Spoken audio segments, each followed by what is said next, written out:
What is up, guys? Stark here. I am back for another Phaeton video, and in today's video we're going to be talking about the new coin system that was introduced in the 6th anniversary for JP.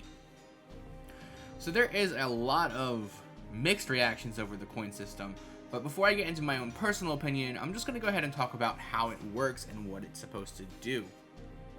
So essentially, anytime you summon a character, you're going to get these coins you can see here on the screen. The little saber coins right here. They look pretty cool in my opinion.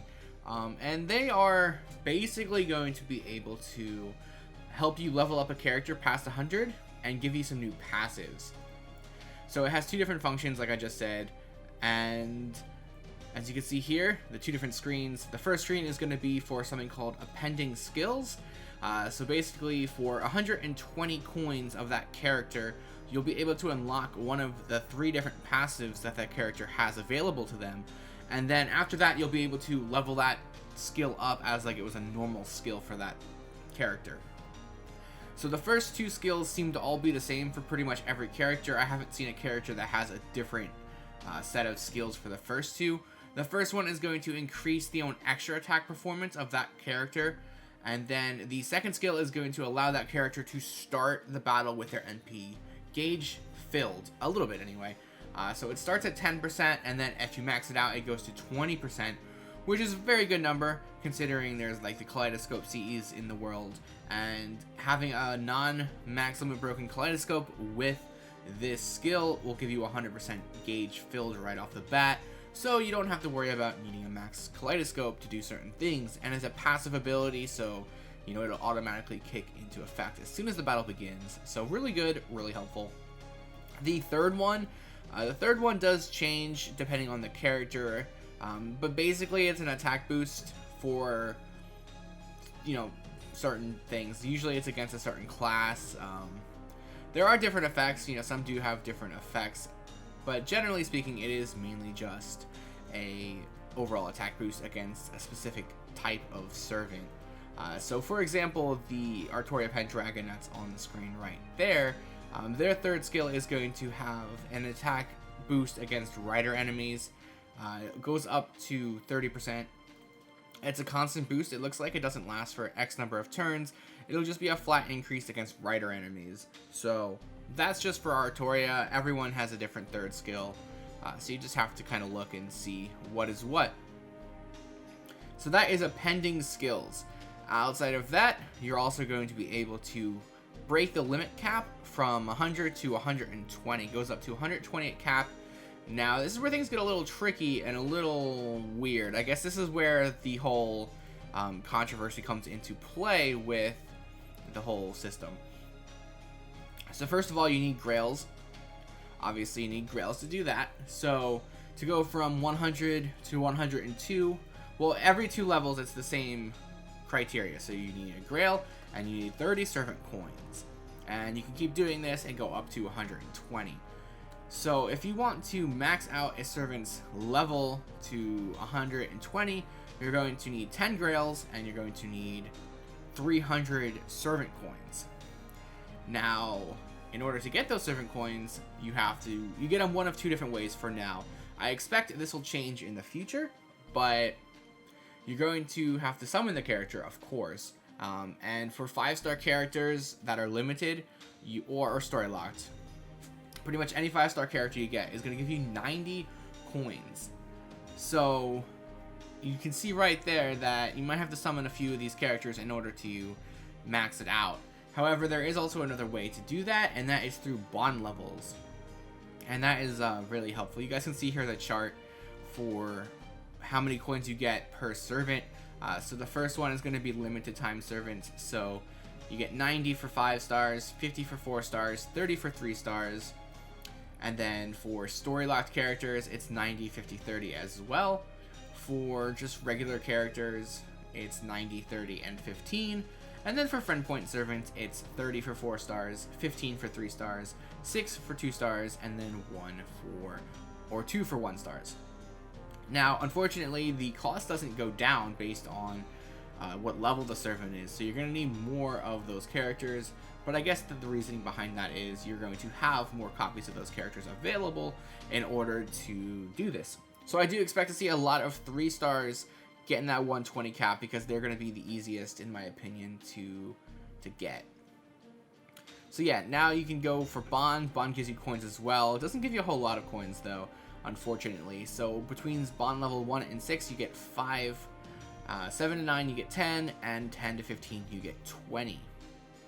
So if you want to max the character out completely, you're going to need to get 660 total coins. Unfortunately, that means you're going to have to summon quite a bit of that character. So if you want to just max out that character, you're going to need 6 copies of that character for 5-star characters anyway, and Bond level 15. So, you know, that is a bit of a tall ask, and that's definitely why people are going to be upset with this system. Just the fact that you need NP6 is a little crazy, honestly, in my opinion. But at the same time, this is definitely like the ultimate end game. So it's not. I wish it was NP5. Like, if you can get it to NP5 and do it that way, that would just be so much better. But unfortunately, that's not the case. But at the same time, you're only going to be doing this for like 1 character, and they're definitely going to bring out something in the future that gives you more coins, either that being higher Bond level or just being able to purchase certain characters' coins in the event shops, or just being able to do it for like the Grail Wars, like give that as like a reward or something. They're definitely going to implement something in the game that lets you get coins, just so you don't have to get NP6 of a character in order to completely max it out.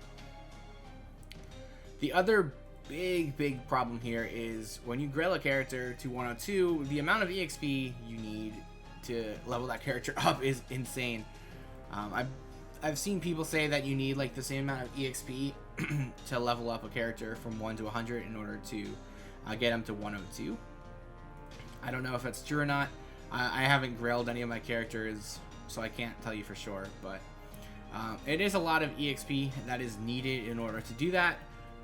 And my say to that is, like, this is the ultimate endgame thing. Like, it gives endgame players something to do, and, you know, you're gonna pick 1 or 2 servants that you really like, and you're gonna just focus on those characters, and it's kind of like a trophy.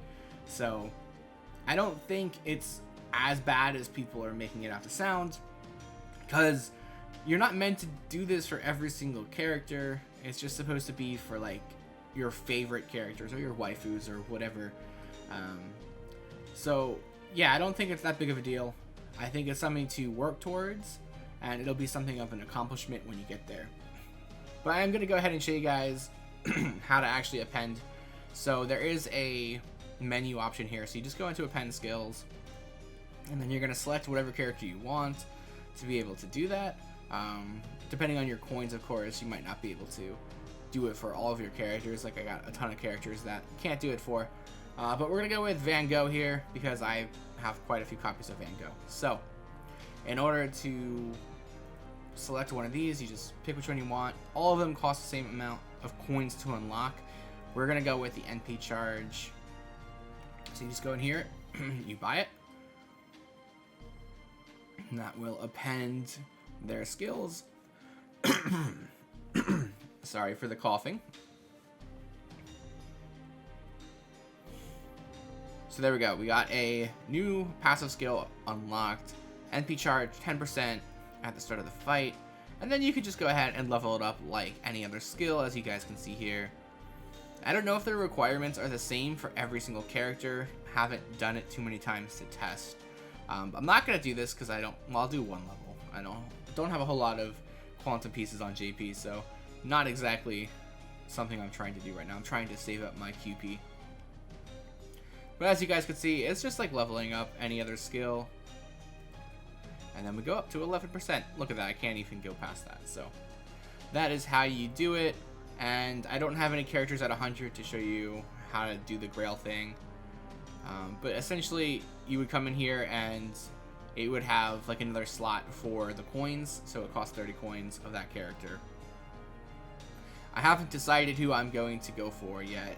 And I don't have enough coins to max out anyway, so It's not terrible. Like, even with Van Gogh, like, even if you saw there with Van Gogh, I didn't even have 300 coins, so I wouldn't have been able to max her out. I'd have to bond her out a little bit more if I wanted to just get her to 120, like. So I still have some work to do there for that. But if you do that, then you sacrifice the skills.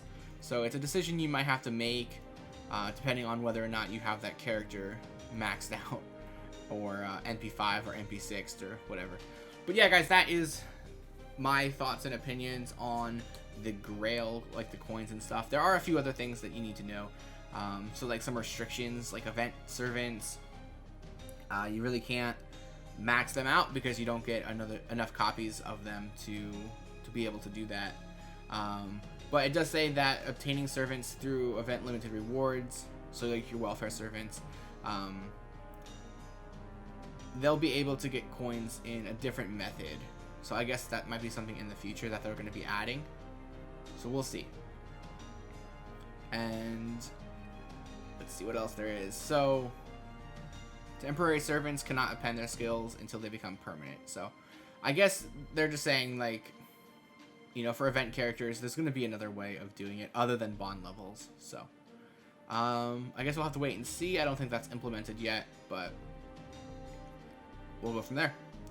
So yeah, once again, that's it, guys. Hopefully this cleared it up a little bit. It was really confusing for me at first too, and then my chat kind of helped me figure it out.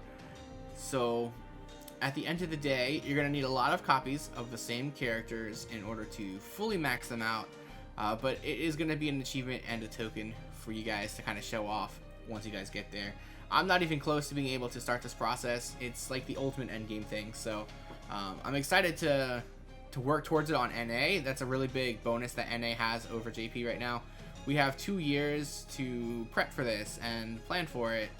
So, you know, for me, like when Space Age Star comes out, I was only going to get 2 copies of her, but now I might roll for MP5 just so I can have the ability to get at least really close to maxing her for Appending and 120.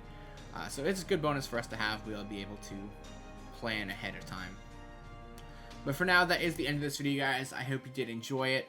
If you did, feel free to like, comment, and subscribe. And as always, I do have the links below to my Twitter, Twitch, Patreon, and Discord. So feel free to check those out, and I'll see you guys next time.